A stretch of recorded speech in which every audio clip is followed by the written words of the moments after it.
Bonsoir à tous qui êtes ici dans l'auditorium de l'Institut catholique de Paris et à vous, très nombreux, qui suivez la soirée à distance. Je m'appelle Marie-Dominique Trébuchet, je suis théologienne moraliste dans cette maison, laïque et directrice de l'Institut supérieur de sciences religieuses.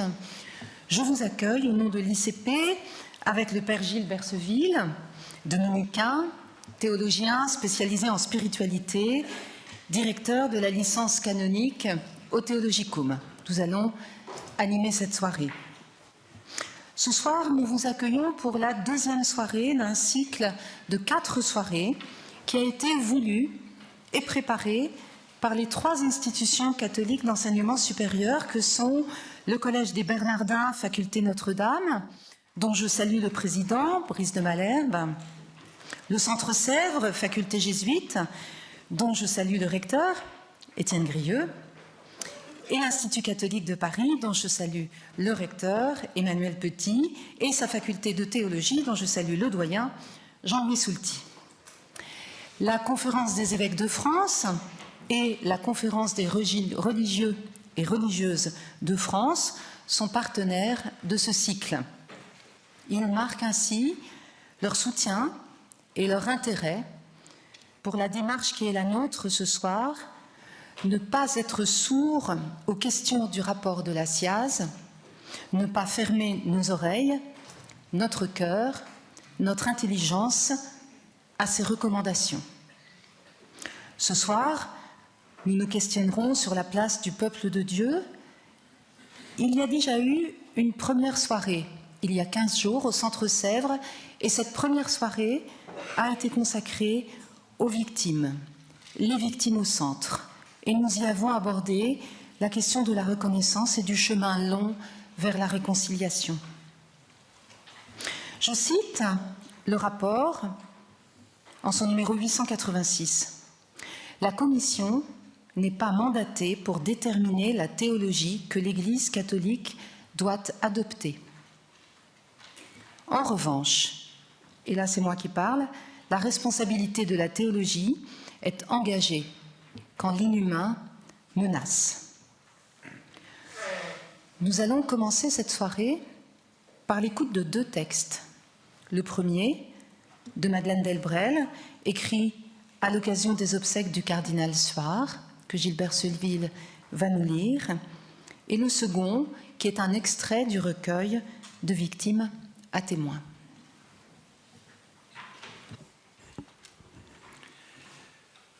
Le cardinal Suard, archevêque de Paris, était décédé le 30 mai 1949 et Madeleine Delbrel écrit ces lignes le 17 juin suivant. Elles sont publiées dans Témoignages chrétiens pour évoquer le déroulement de ses obsèques à Notre-Dame de Paris. Quand le père est mort, les enfants vont à l'enterrement. Ils sont les premiers derrière le cercueil.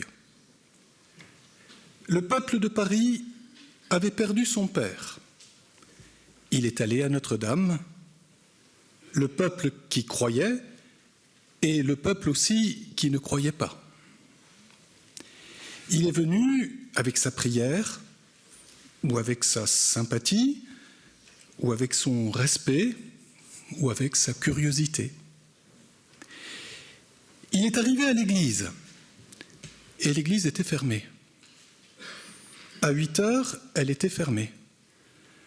À 9 heures, elle l'était encore. À 10 heures, elle l'était toujours. Il a pensé qu'on ne laissait entrer personne avant que le Père soit entré, pour que tous ses enfants le suivent et entrent avec lui. Mais l'église était ouverte pour les prêtres et les religieux, pour les personnages officiels, pour ceux qui portaient des cartes d'invitation. Le peuple de Paris a pensé que c'était peut-être plus commode et il a attendu son tour, sa place, avec la famille, derrière le corps. Le parvis était plein de monde, plein de mains jointes, de regards interrogateurs. Il bourdonnait de questions. Les haut-parleurs ne marchaient presque pas. C'était dommage. Quand le cortège a été entré, Le peuple de Paris a voulu le suivre, mais les barrages n'ont pas cédé. Par hasard ou par bienveillance, une poignée de gens a pu passer, a pu entrer. J'en étais. Les autres sont restés dehors. Si l'Église avait été comble, il aurait été déjà pénible de laisser le peuple de Paris à la porte. Mais l'Église n'était pas comble. Notre-Dame est faite pour recevoir le peuple de Paris. Elle a l'habitude. Si le peuple était dehors, c'était que Notre-Dame n'était pas pleine.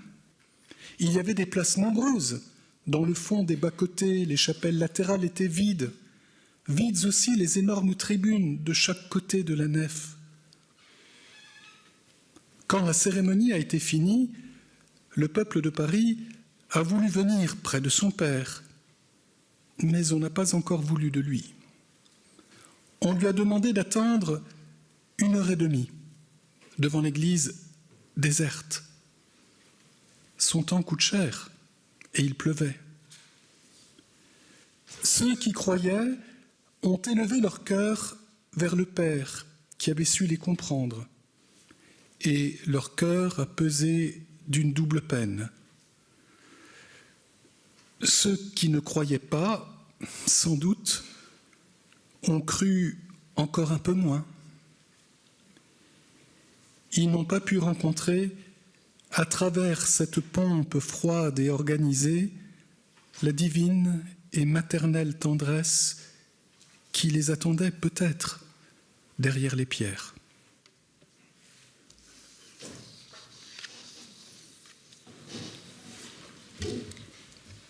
Extrait du recueil de Victimes à témoins, page 16. Pourquoi j'ai accepté de faire cette démarche auprès de vous ? J'ai beaucoup réfléchi. Je suis de formation universitaire. J'ai donc toujours eu l'habitude d'aller chercher, de lire. J'ai déjà enseigné pour mes cours.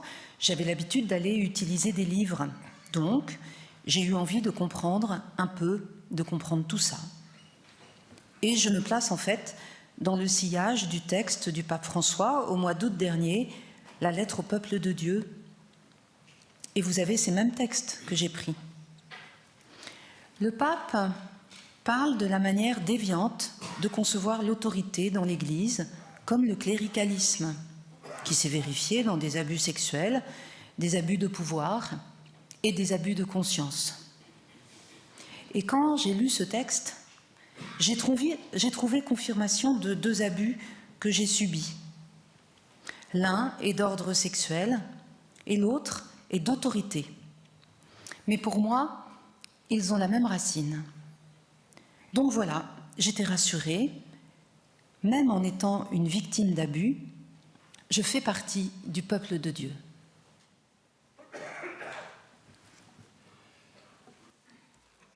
Le rapport de la commission indépendante sur les abus sexuels dans l'Église a mis en lumière les défaillances graves, nombreuses et répétées, dans la manière dont l'Église catholique en France, institut religieux et diocèse, avait traité le drame des violences sexuelles en son sein.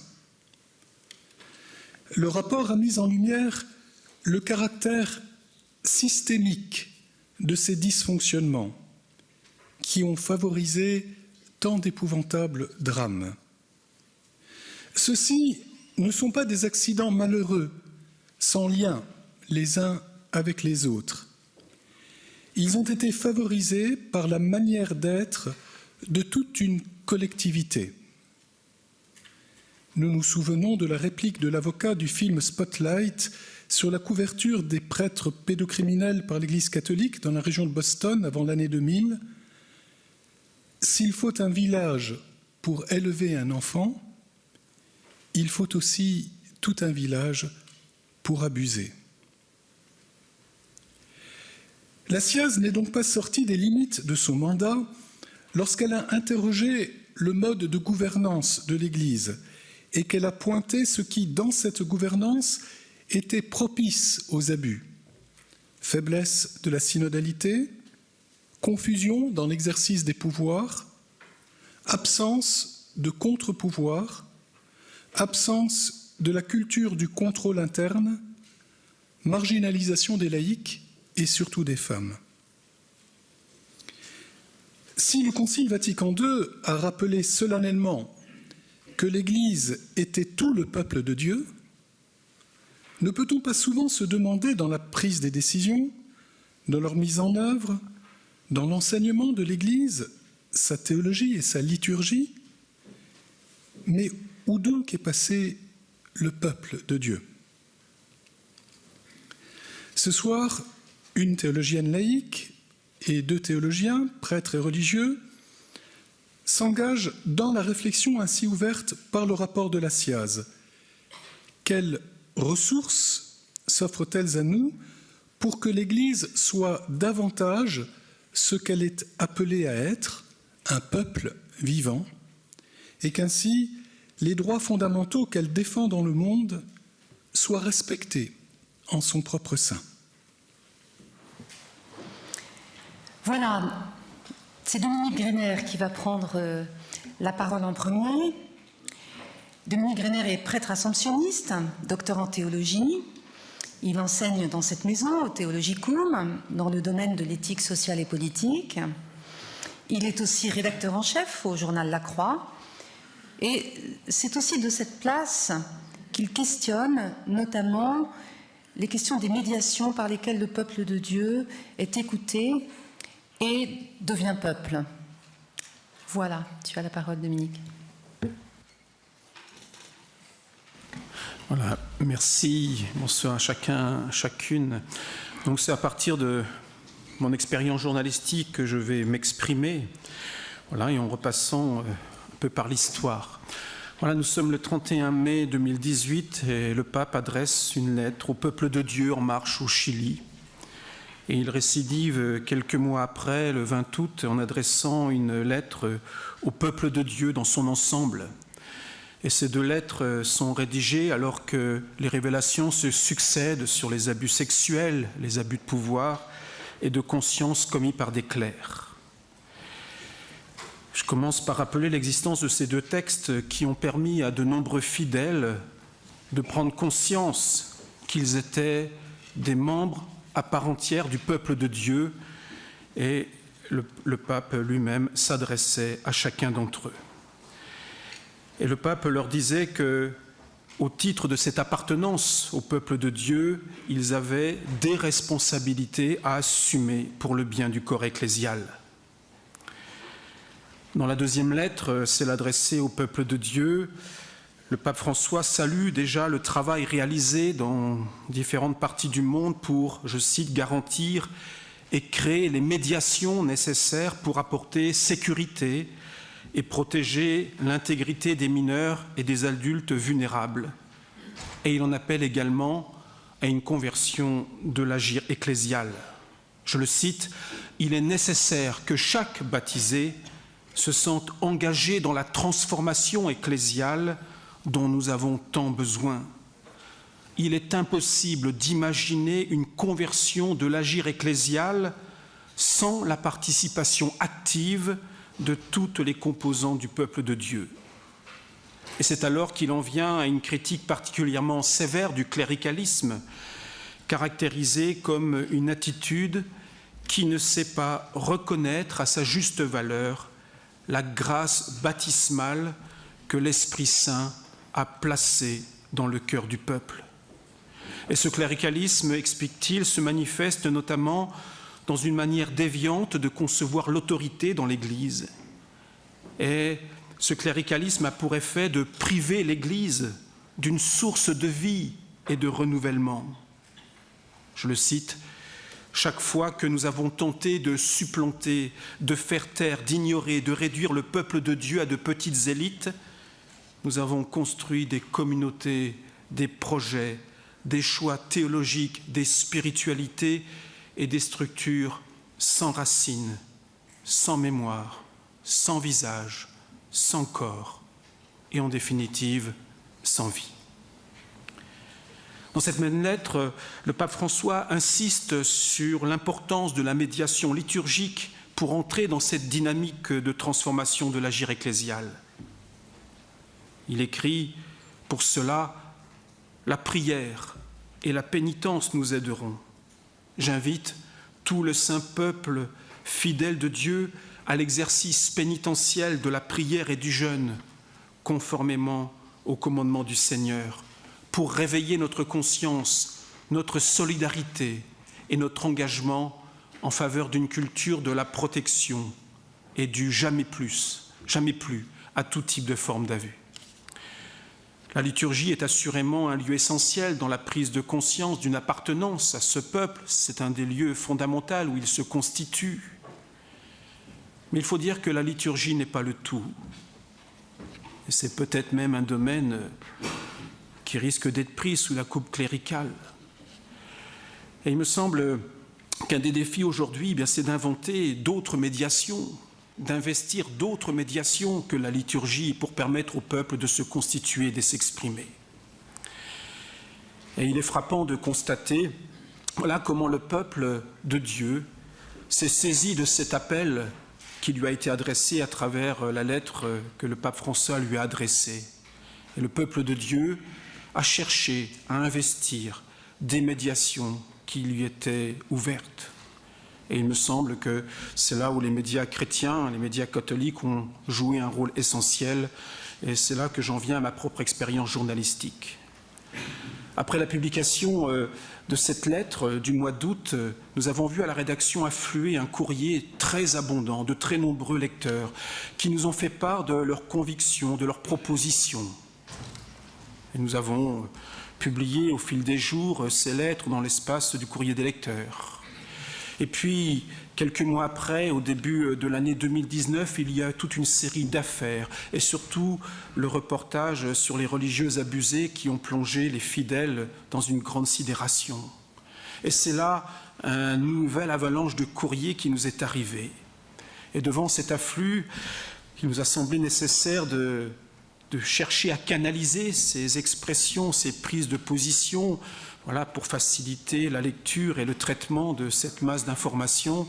Et c'est ainsi que nous avons décidé à Bayard, avec Pèlerin, de lancer l'opération Réparons l'Église, voilà, qui a été la mise en ligne d'un questionnaire ouvert à chacun et qui reprenait une dizaine de thématiques. Et nous avons recueilli plusieurs milliers de réponses, individuelles ou collectives. Et de fait, le questionnaire a servi de base d'échange pour certains groupes, certains mouvements, certaines paroisses. Et nous en avons publié une synthèse. Et une synthèse a été publiée également sous forme de livre en février 2020, juste avant le premier confinement. Quelles leçons retenir de ce que nous avions appelé une consultation? Ce n'était pas un sondage, répondait qui voulait aux questions et sous une forme anonyme. Je retiens au moins 5 convictions, 5 leçons. La première, c'est que le peuple de Dieu a manifesté qu'il existait bien. Et il s'est révélé dans sa grande diversité, mais aussi dans sa grande maturité. J'ai lu l'ensemble des réponses qui nous ont été adressées, à peu près 5000. J'ai pu apprécier le sérieux, la qualité des réponses reçues. Et on comprend en lisant tout ce matériau qu'il est vraiment préjudiciable pour l'Église de se priver de la ressource, de la réflexion des fidèles, d'hommes, de femmes profondément attachés au Christ et à l'Église. Et leurs critiques sont précieuses, même si parfois elles sont dérangeantes, même si parfois elles sont exagérées. Et comme le souligne le pape François dans La joie de l'Évangile, il y a toujours quelque chose à recueillir chez ceux avec qui nous ne sommes pas d'accord. Même les personnes qui peuvent être critiquées pour leurs erreurs ont quelque chose à apporter qui ne doit pas être perdu. La deuxième conviction que je retiens, c'est que finalement le peuple de Dieu a besoin de médiation pour se faire entendre. Et c'est pourquoi il s'est tourné de manière très spontanée vers la croix, comme il s'est tourné vers d'autres espaces médiatiques catholiques. Il a besoin de médiation pour exprimer son désarroi, sa tristesse, sa colère, son espérance. Et les médias catholiques ont joué un rôle essentiel. Mais le besoin de médiation s'est fait sentir et peut-être que c'est encore un travail que nous avons à faire. Chercher ces médiations, les construire, pas simplement les médiations liturgiques qui sont déjà bien présentes, il en faut d'autres. Les médias chrétiens ont joué ce rôle de médiation, mais ce n'est certainement pas suffisant. La troisième leçon que je retiens, c'est que de nombreux répondants nous ont demandé aussi de répercuter aux évêques et même au pape le contenu de leurs réflexions. Oui, le peuple de Dieu a besoin de s'exprimer, il cherche des médiations pour le faire, mais il a aussi besoin de savoir que sa voix est entendue et écoutée. Comme médias, nous avons cherché à assumer cette fonction de médiateur pour faire entendre la voix de ce peuple. Mais je ne sais pas si nous avons pu lui signifier que sa parole a été entendue. En tout cas, je n'ai pas eu de retour de la part des responsables de l'Église. La quatrième leçon que je retiens, c'est que le peuple de Dieu a aussi besoin de lieux d'échange qui permettent à des sensibilités différentes de s'exprimer. Et manifestement, ce peuple déplore l'absence de tels lieux. Le courrier d'un quotidien comme La Croix joue cette fonction, et je sais que c'est une rubrique très lue, mais ce n'est certainement pas suffisant. Ce dialogue est nécessaire en interne à l'Église. Il est nécessaire pour se sentir faire partie d'un corps. Et ce qui signifie que les fidèles ont l'expérience d'appartenir à un corps. Un corps, c'est malade en ce moment, un corps en quête de guérison, mais un corps dont les fidèles se sentent membres et dont ils sont solidaires. Bien sûr, certains l'expriment, ils envisageaient de partir, ils envisageaient la défection, mais souvent c'était quelque chose qui leur coûtait. C'est aussi une manière de dire leur attachement à cette Église. Dernière leçon, c'est finalement les accords qui se sont exprimés, qui continuent à s'exprimer, nous invitent aussi à réfléchir à nos manières de gérer les conflits en Église. Nous n'aimons pas les conflits, nous n'aimons pas les gens qui parlent un peu plus fort que les autres. Et de fait, nous ne savons pas bien gérer les conflits en interne. Et probablement que c'est là aussi la marque d'un manque de médiation qui sont nécessaires pour affronter, surmonter, régler les conflits. Et il faut l'envisager d'une manière pascale. Je cite le théologien jésuite Scannone qui a tant influencé le pape François. La condition est de mourir à soi en n'absolutisant pas sa propre position, comme si celle-là épuisait la vérité ou la réalité, ni en diabolisant l'opinion contraire, comme si elle n'avait rien à apporter. Traverser les conflits, il faut du dialogue, aussi difficile, coûteux soit-il. Je termine par une dernière remarque plus large sur les médias catholiques. Le pape François utilise à plusieurs reprises dans ses écrits l'image du polyèdre pour évoquer la vie sociale. Et elle vaut cette image pour l'Église, peuple de Dieu. Et c'est vrai que la réalité ecclésiale, elle est faite de personnes. L'Église est faite de personnes, le peuple de Dieu est fait de personnes, mais il ne faudrait pas se limiter à cette perspective-là. Le peuple de Dieu, ce sont aussi des communautés, ce sont des groupes, ce sont des mouvements, ce sont des œuvres, ce sont des initiatives. Ça aussi, là où il y a des baptisés, il y a du peuple de Dieu qui n'agissent pas simplement seuls. Et il s'agit donc de recueillir la richesse, les apports, les incorporer. C'est un terme qu'aime bien utiliser le pape François. Nous avons besoin de recueillir tout ce que vivent ces personnes, ces communautés, ces groupes, ces mouvements. Et il ne faudrait pas oublier que les médias chrétiens, les médias catholiques font partie de ce peuple de Dieu. Ils ont joué un rôle essentiel dans la prise de conscience de l'importance des affaires d'abus. Ils ont joué un rôle essentiel dans l'accueil du rapport de la SIAZ, dans son accompagnement, dans l'écoute des victimes. Ils ont contribué à faire prendre conscience de l'ampleur des phénomènes d'abus. Ils ont humblement joué leur rôle de médiateurs. Les médias catholiques ne sont pas simplement des observateurs de la vie de l'Église et du monde. Ils en sont aussi des acteurs. Ils font partie du peuple de Dieu et ils méritent certainement à ce titre une considération qui ne leur est pas toujours reconnue par certains responsables d'Église. Je vous remercie.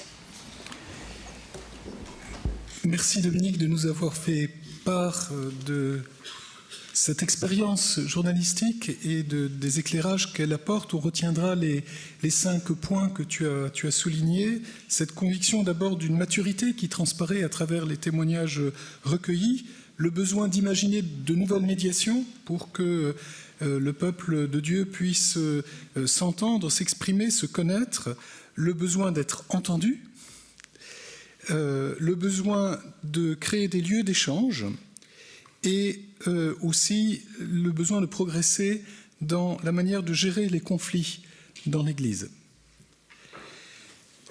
Pour ceux qui ne le sauraient pas, tu as fait un travail de synthèse, donc des témoignages recueillis qui étaient publiés aux éditions Bayard, Réparons l'Église. La deuxième intervention nous est donnée par Anne-Marie Pelletier. Anne-Marie Pelletier est professeure émérite des universités en littérature. Elle a enseigné pendant plusieurs années l'écriture sainte au Collège des Bernardins et elle est actuellement chargée de cours au Centre Sèvres.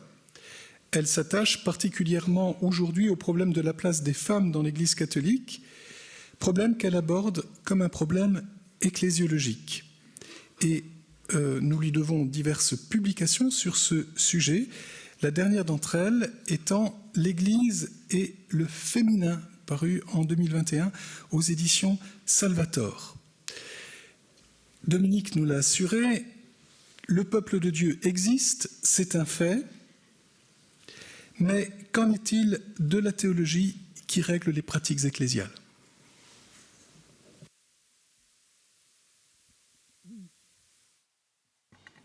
Oui, après avoir entendu Dominique Greiner, comment douter que le peuple de Dieu existe, qu'il soit actif, engagé, prêt à s'exprimer et à prendre sa part de responsabilité dans ce travail de réparer, de réparation de l'Église qui nous urge tellement.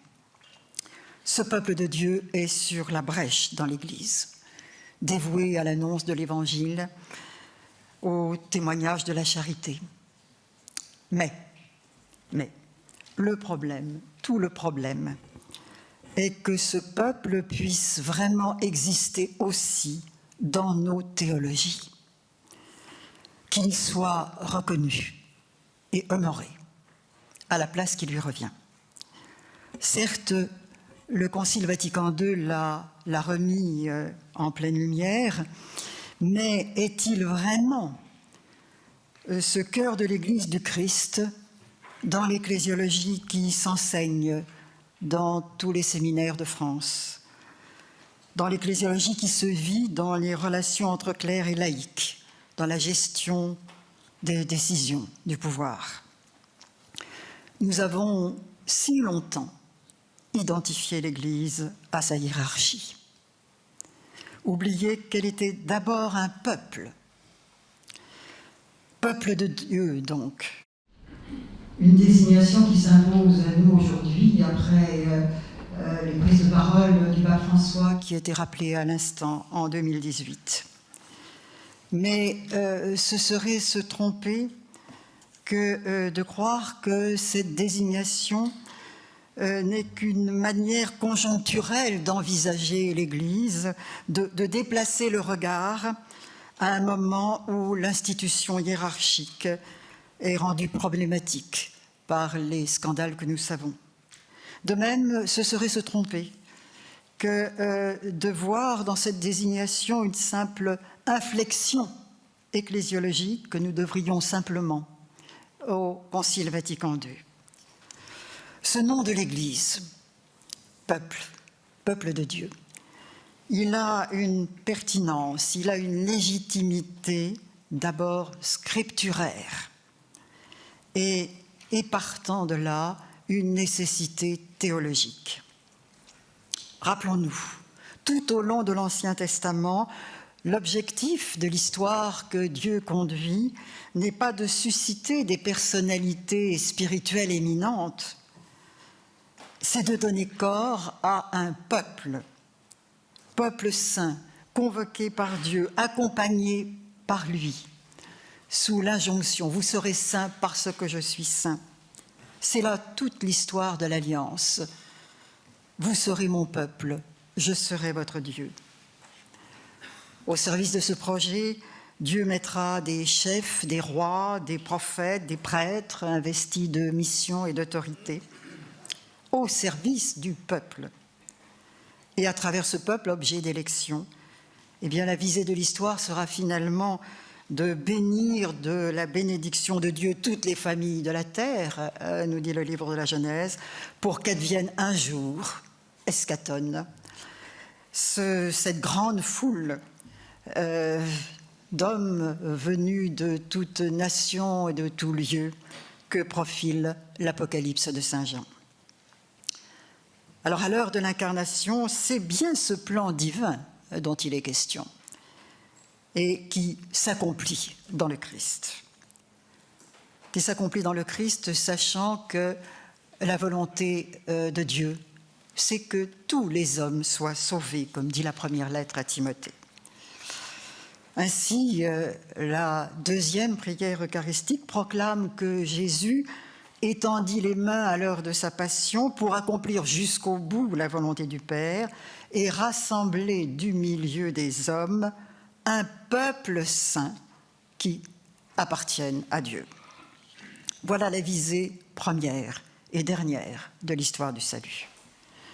Et voilà d'où il pourrait être très utile de repartir aujourd'hui pour repenser l'identité et la mission de l'Église, pour réajuster la manière d'y exercer l'autorité, de distribuer, de vivre les ministères, etc. Vaste programme, en fait, que de focaliser ainsi notre regard sur l'Église, peuple de Dieu, et programme ô combien exigeant.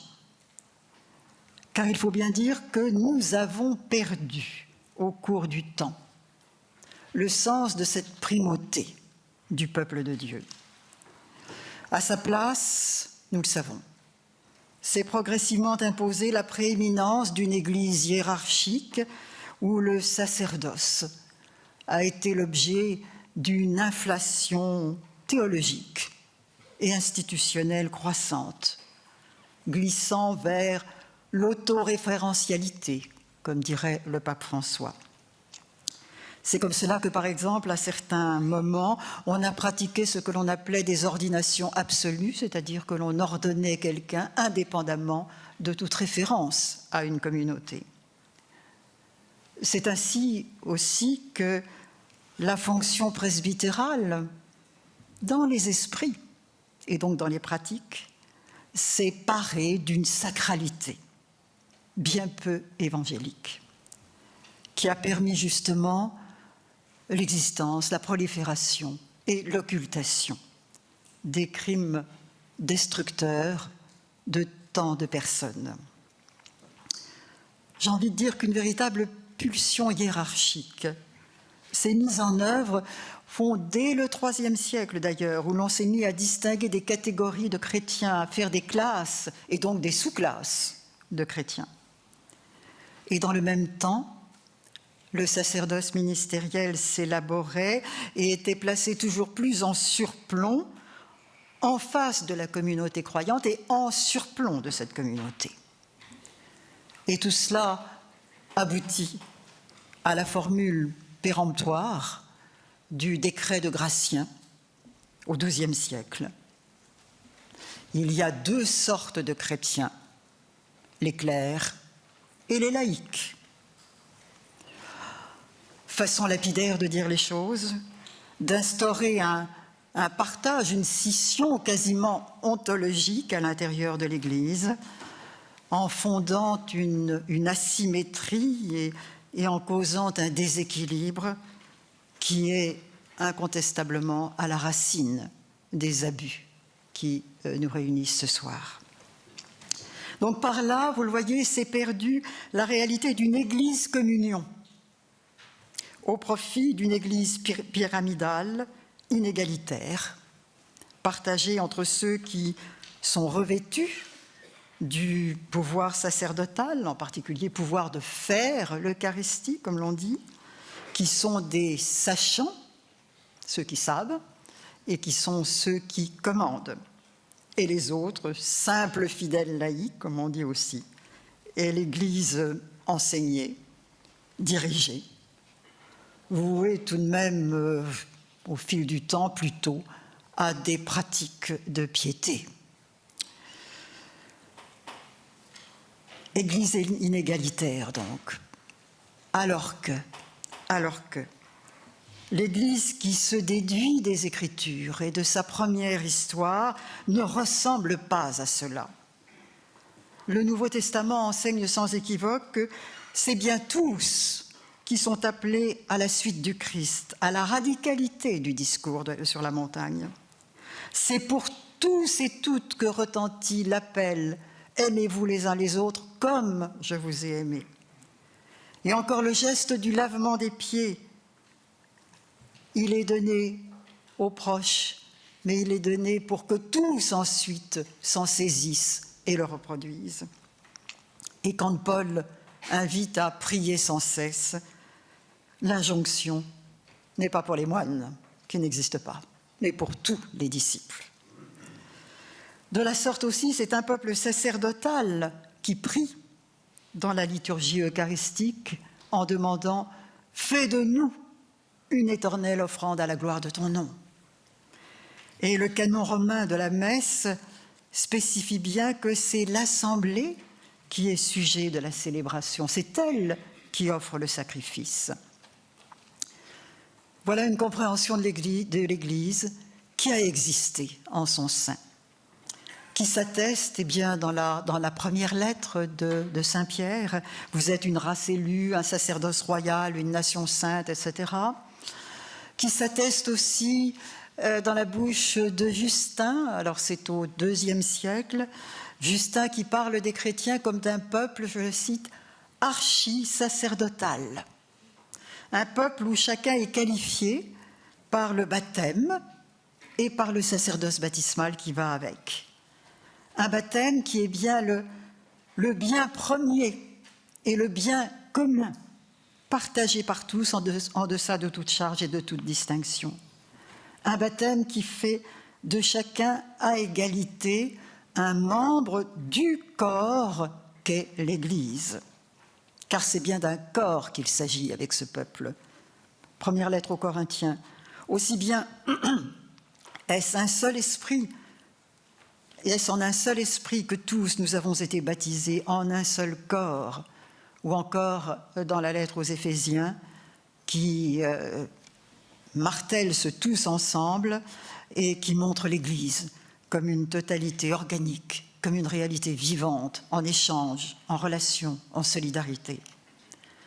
Dans ce corps, chaque membre est indispensable à la vie du tout. Mais c'est ce corps aussi, qui nous dit la lettre aux Éphésiens, qui reçoit les biens nécessaires à sa vie à travers des dons, dit Paul, charismes, reliés à certains de ses membres, mais pour tous. Rappelons à ce sujet que le texte d'Éphésiens 4 ne parle pas de dons, de charismes qui sont faits à des personnes, mais de dons qui sont faits à l'Église en la personne de ceux qui reçoivent la charge d'exercer un ministère. Il a donné à l'Église des apôtres, des prophètes, des évangélistes, etc. Dès lors aussi, au sein de cette Église, le presbytérat est d'abord l'un de ces dons au service de la communauté, avec la particularité, bien entendu, essentielle d'être ordonné. Selon la tradition originelle, il revient à ce presbytérat de présider à la vie de la communauté et à ce titre de présider la célébration de l'Eucharistie. Ce faisant, il lui revient aussi d'être le rappel pour la communauté qu'elle n'existe pas à partir d'elle-même, mais qu'elle est convoquée par le Christ et que la ressource de sa vie, c'est bien la vie sacramentelle.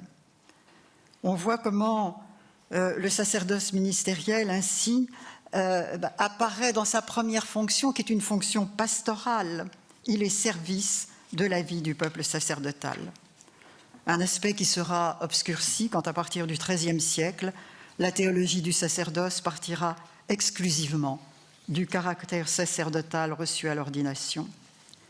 Dès lors aussi, on sera tenté d'oublier qu'il n'y a qu'un seul grand prêtre, et que le prêtre est serviteur de ce grand prêtre, et non pas son substitut, comme le laisserait entendre une spiritualité sacerdotale du alter Christus, dont nous voyons bien aussi aujourd'hui les effets pervers.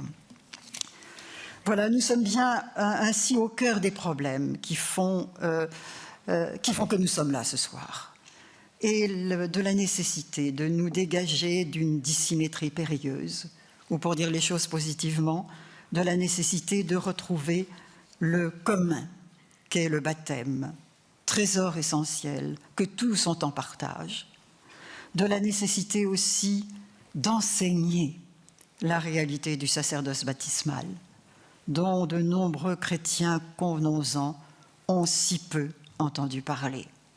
Que de chrétiens qui pourtant se trouvent être le visage de l'Église, la présence sacramentelle de l'Église auprès de ceux qui, par exemple, dans des funérailles, viennent frapper à la porte de nos églises.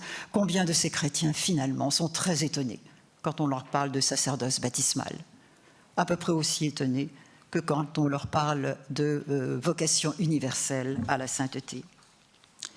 Je résume. C'est la communauté ecclésiale qui est première dans cette configuration ecclésiologique. Le pape François le rappelait encore récemment, le presbytérat est ordonné au sacerdoce baptismal. Il est un être pour l'autre qui doit permettre à cet autre, le peuple de Dieu, de grandir dans la foi et la sainteté, mais aussi d'exister en plénitude de responsabilité, en ayant part au travail de discernement, à la gouvernance, au contrôle judiciaire, là où les scandales éclatent. Et ce sont les besoins des communautés qui doivent entrer en ligne de compte dans la réflexion sur les ministères ou sur l'intendance des sacrements. Enfin, qui dira combien la fraternité, que Fratelli Tutti a remise au centre de la vie chrétienne, doit aussi régénérer la vie de l'Église comme peuple et corps du Christ. N'oublions pas que frère, Adelphoi, c'est le premier nom des chrétiens à partir de la résurrection, et il va le rester au long des premiers temps. La fraternité est le propre de l'Église du Christ, peuple de fils engendrés du Fils unique pour être des frères en parfaite égalité de filialité baptismale. Je rappelle que, de façon remarquable, le Concile invite les prêtres à se penser avec cette référence à la fraternité. Je cite Presbyterorum Ordinis, « Pris du milieu des hommes et établis en faveur des hommes dans leur relation avec Dieu, les prêtres vivent avec les autres hommes comme des frères. » Voilà encore de quoi méditer de façon neuve les relations à vivre dans l'Église. Voilà peut-être aussi, avec cette question de la fraternité, un préalable, je dirais bien le préalable, à tout exercice vrai de la synodalité.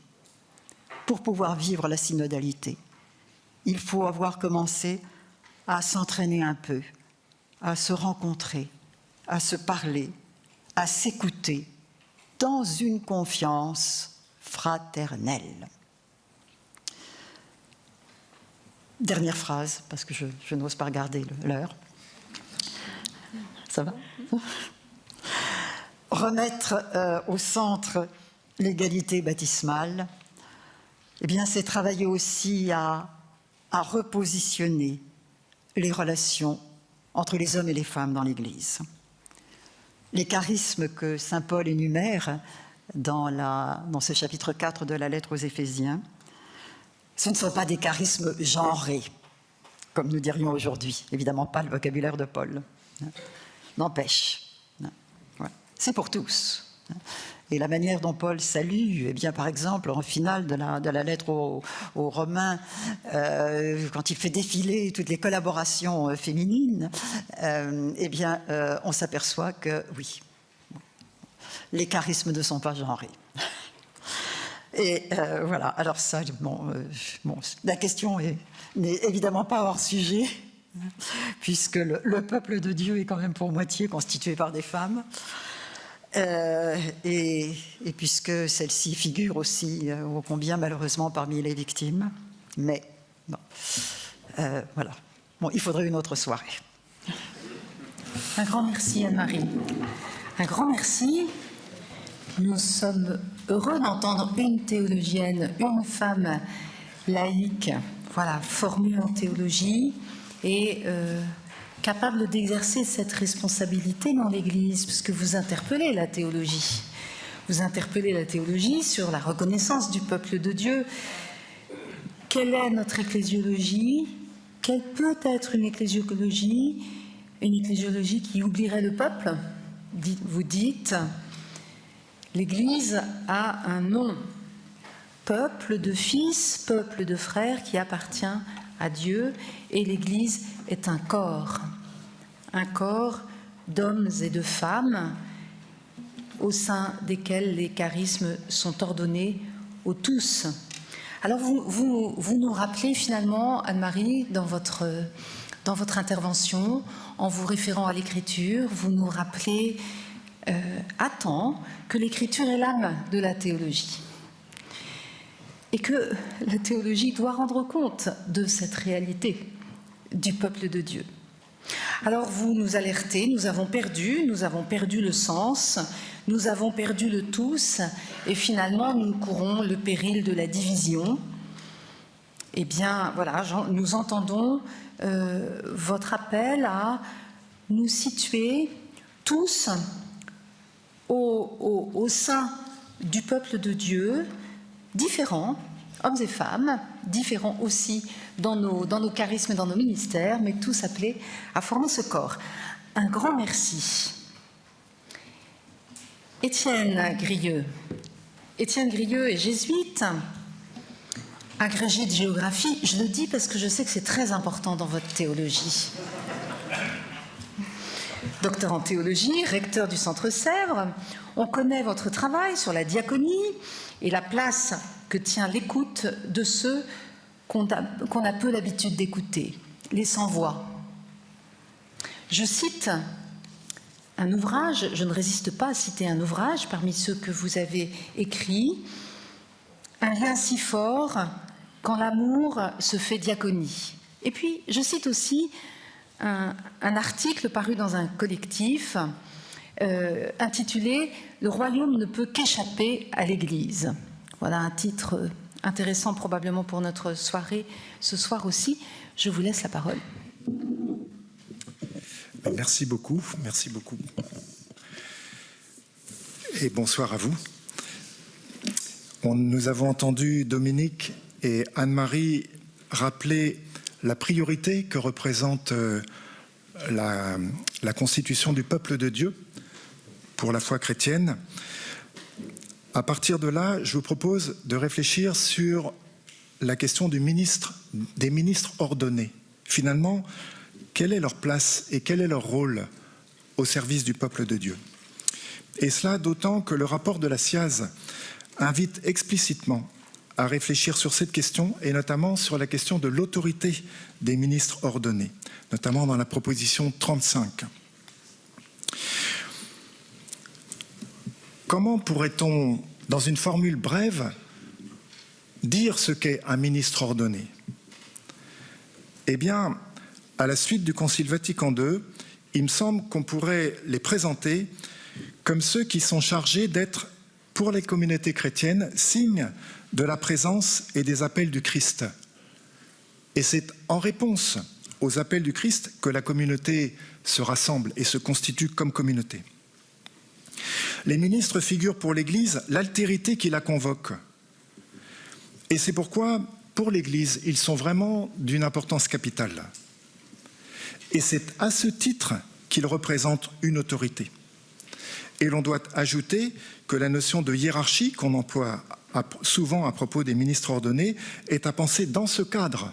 C'est en tant que signe de l'appel du Christ qu'on doit penser cette notion de hiérarchie. Et on ne doit pas s'en écarter ou l'outrepasser. Ce n'est pas une hiérarchie de commandement et encore moins une hiérarchie de type ontologique. Comme le dit le Concile Vatican II, le pouvoir qui leur revient ne leur appartient qu'en vue de l'édification en vérité et en sainteté du peuple de Dieu. Cela dit, l'insistance sur l'autorité des ministres ordonnés, pose aujourd'hui question.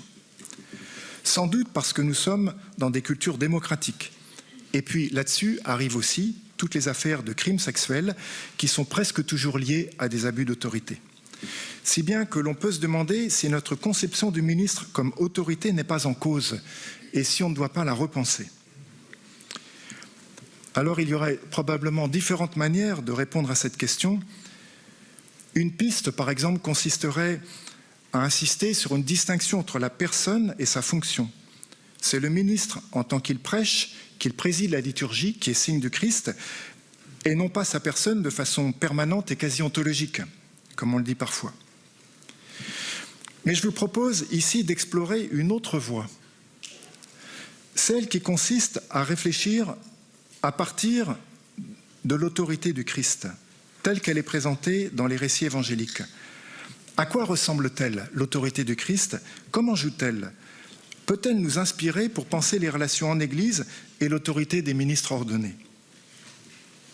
Alors je vous propose 7 éléments qui, selon moi, caractérisent l'autorité du Christ.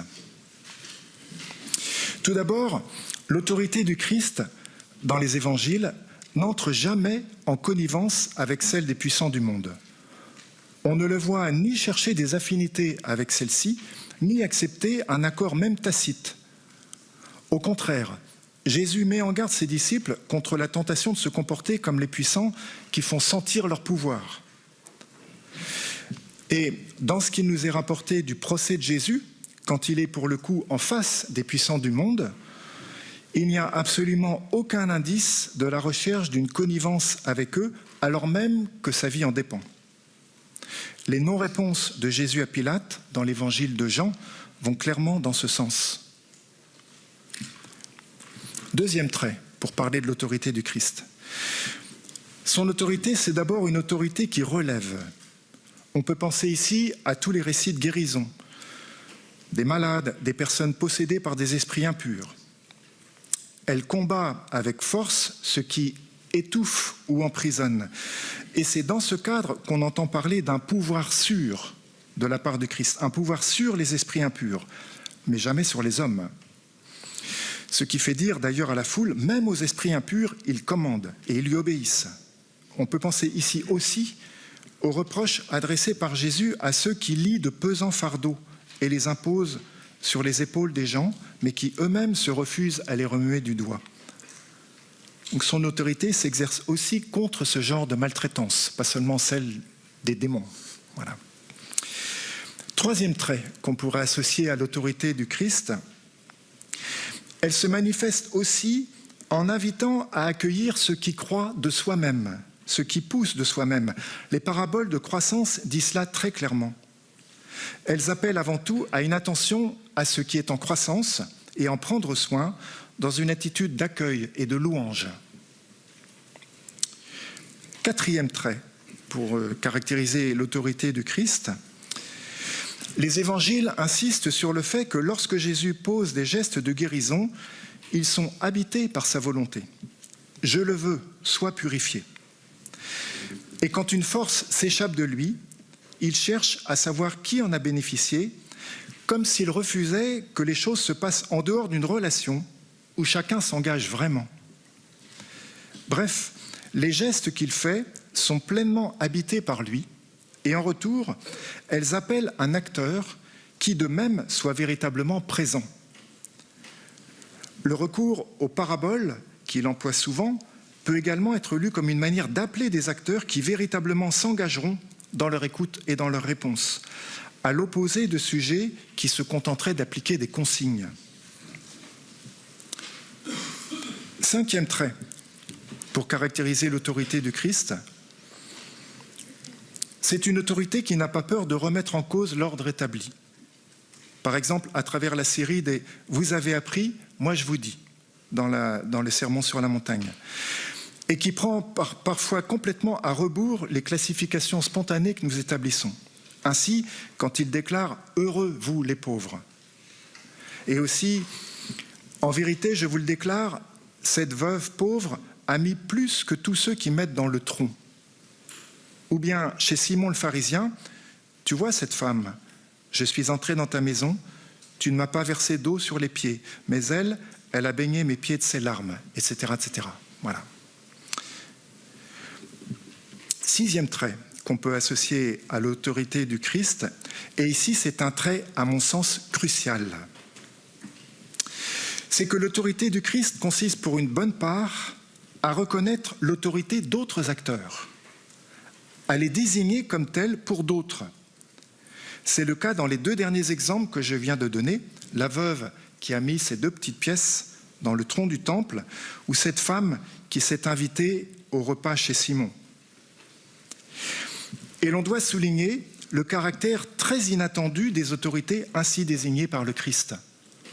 Ce sont parfois des païens, quand ils louent la foi du centurion, par exemple. Ce sont des femmes, des personnes très pauvres, comme cette veuve, des personnes de mauvaise vie ou de mauvaise réputation. Ce sont vraiment les acteurs qu'on attendrait le moins pour être mis en position d'autorité. Et ce sont elles qui sont mises à l'honneur.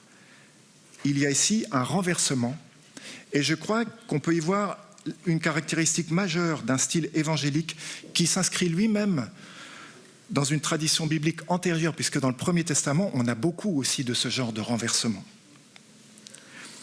Ce trait est capital, car il interdit de réserver tout ce qu'on a dit jusqu'à présent de l'autorité du Christ au seul ministre ordonné. Si ceux-ci se mettent à l'école de son autorité, cela signifie qu'ils s'apprêtent à reconnaître d'autres autorités que la leur, y compris parmi ceux qu'on attendrait le moins. 7e trait, pour caractériser l'autorité du Christ. Parfois même, on peut se demander si Jésus ne reconnaît pas être déplacé lui-même dans ses manières de voir par des acteurs qui n'avaient a priori aucune qualification pour cela. Je pense par exemple ici au récit de la Cananéenne, qui résiste à Jésus et qui, on peut le penser, le fait bouger. Ou bien on peut penser aussi à l'épisode de la confession de Césarée, tel qu'elle est racontée par Matthieu. On voit Jésus qui reconnaît à travers la parole de Simon quelque chose qui vient du Père et qui le confirme dans son identité et dans sa mission. Ici, l'autorité est passée par ce disciple qui, quelques versets plus loin, sera rabroué par Jésus et qualifié de Satan. En tout cas, Jésus l'accueille comme porte-parole du Père. Au total, ce qui ressort, il me semble, c'est qu'autour de Jésus, il y a bien un jeu d'autorité qui se déploie, qui ne cherche pas du tout à reproduire le jeu des puissants, mais qui au contraire libère ceux qui sont sous le joug. Cette autorité invite à accueillir le don de Dieu qui croit on ne sait comment, comme c'est dit dans une parabole de Marc. En même temps, elle développe des logiques déroutantes, parfois même renversantes. Et en tout cas, elle ne revient jamais à concentrer l'autorité sur une seule personne. L'autorité du Christ se manifeste en désignant d'autres autorités.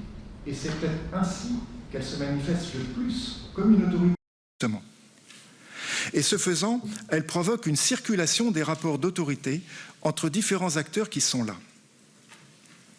Et parfois même, le Christ accueille quelque chose de sa propre mission via d'autres personnes qui, pour lui, font autorité à ce moment-là.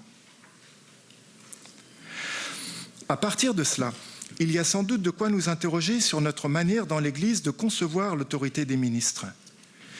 Si nous la voyons comme une sorte de flux à sens unique qui vient des ministres ordonnés et qui se limite à un bref parcours entre eux et les fidèles, c'est sans doute que nous avons une vision étriquée de l'autorité dans l'Église. En réalité, si l'on est fidèle au style évangélique, cette autorité suit des parcours plus complexes et met en rapport beaucoup d'acteurs qui, tour à tour, pourront faire autorité les uns pour les autres sans que l'autorité soit jamais bloquée en un poste précis, définitivement fixé. Alors cela interroge notamment sur nos manières de former les futurs ministres, avec cette question centrale, Les formons-nous avant tout dans la perspective de pouvoir répondre, eux, à toutes les questions qu'ils rencontreront, de façon à toujours être en position d'autorité? Ou bien les formons-nous dans la perspective de pouvoir apprendre de ceux vers qui ils sont envoyés, et donc de pouvoir reconnaître d'autres autorités? La liturgie nous fournit aussi, il me semble, un bel exemple de la manière dont l'autorité peut se déployer dans l'Église. Le ministre qui préside ne se tient pas uniquement dans la position de celui qui s'adresse à l'Assemblée de la part de Dieu. Et quand on y réfléchit, en réalité, cette fonction est rare. Le ministre ordonné est le plus souvent dans la position de celui qui s'adresse à Dieu de la part de l'Église. Et quand il intervient en tenant la place du Christ, c'est uniquement dans le récit de l'institution. Et l'on doit remarquer qu'alors il ne parle pas en je, mais en il. Il prit le pain, il dit la bénédiction, prononça la bénédiction, le rompit et le donna à ses disciples. Autrement dit, la liturgie ne nous incite pas à identifier purement et simplement le ministre ordonné au Christ. Elle est prudente sur ce point. On pourrait dire que son rôle de présidence passe par l'effacement de sa propre personne pour laisser place à la prière de l'Assemblée qui s'adresse à Dieu et pour garder vive la mémoire du Christ parmi les siens. Deuxième chose à propos de la liturgie. La structure fondamentale de la liturgie est responsoriale. Le Seigneur soit avec vous et avec votre esprit.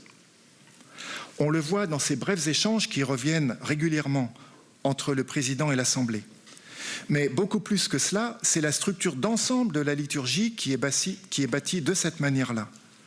On écoute la parole de Dieu et on lui fait réponse en proclamant notre foi et puis en adressant à Dieu nos demandes.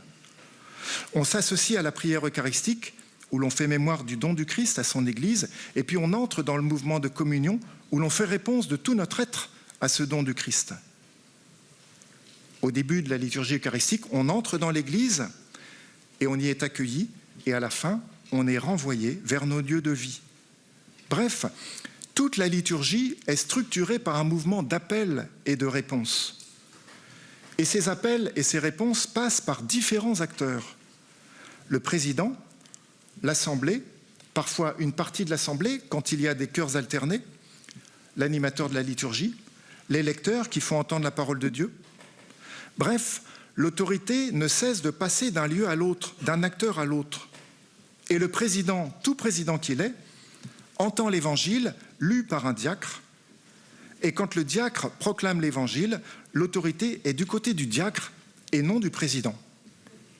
Et souvent, le cardinal Lustiger venait se déplacer de son siège de président pour se mettre devant l'ambon et se mettre ainsi sous l'autorité de la parole de Dieu.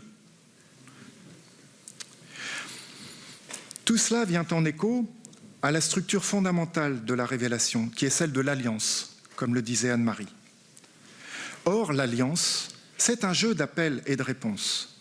Un appel qui vient de Dieu, qui s'adresse au départ à quelques acteurs, mais ceux-ci auront à diffracter cet appel pour qu'il soit diffusé grâce à une multitude d'autres acteurs qui chacun le porteront en lui faisant réponse à leur tour.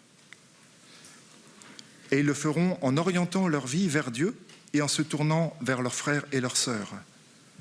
Pour que l'alliance prenne consistance, cela suppose que chacun des destinataires de la révélation, à un moment donné, fasse autorité, mais sache aussi s'effacer pour passer le relais à d'autres, afin que l'alliance donne véritablement naissance à un peuple avec tous les liens qui le constituent.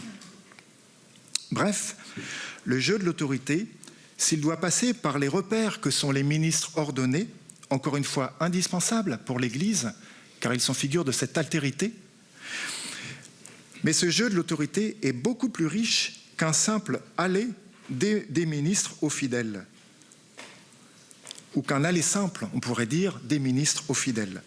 L'autorité du ministre, dès lors, pourrait se définir comme ce qui permet aux multiples jeux d'autorité de prendre corps, comme on le voit dans les évangiles, afin que ce soit vraiment un peuple qui fasse réponse à Dieu.